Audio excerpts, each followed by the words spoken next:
And that brings me actually to the next topic that I wanted to talk to you. I am amazed at how you handle your family. You know, the blended setup. Sabi ko kanina kina RD, this is really interesting and I'll be very personal. Meron kaming kaibigan ngayon na nahihirapan dahil pareho sa inyong setup.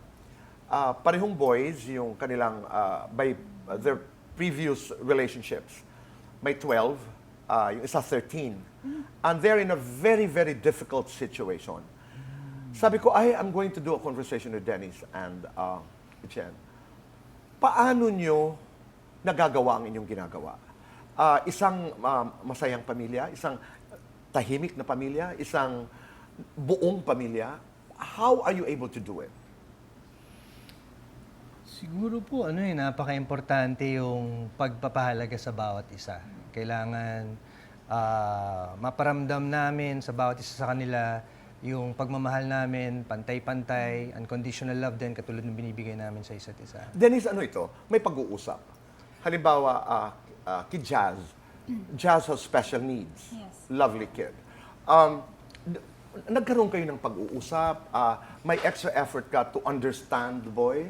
Opo, kailangan po yun, syempre. Ano ba?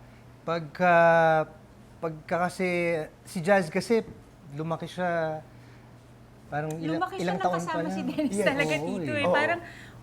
Parang one pa lang si Jazz, tapos 2 si Calix nun.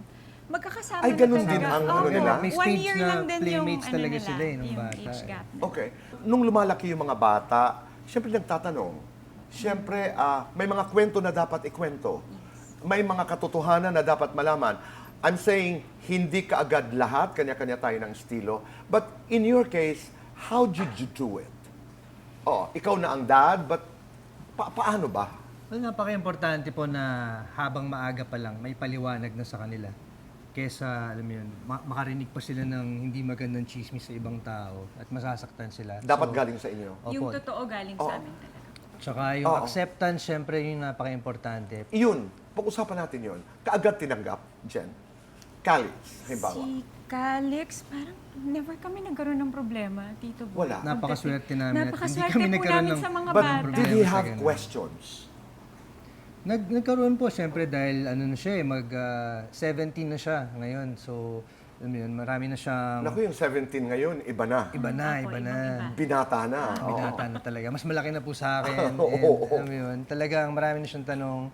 Pero, yun na nga, kasi naipaliwanag namin sa kanya habang maaga pa. And, Habang lumalaki, oo. Tito. Yun yung May sinabi kayo kanina, kalakihan yung niya. dapat pantay-pantay ang pagmamahal. I know it's not measurable, yung pagmamahal, yung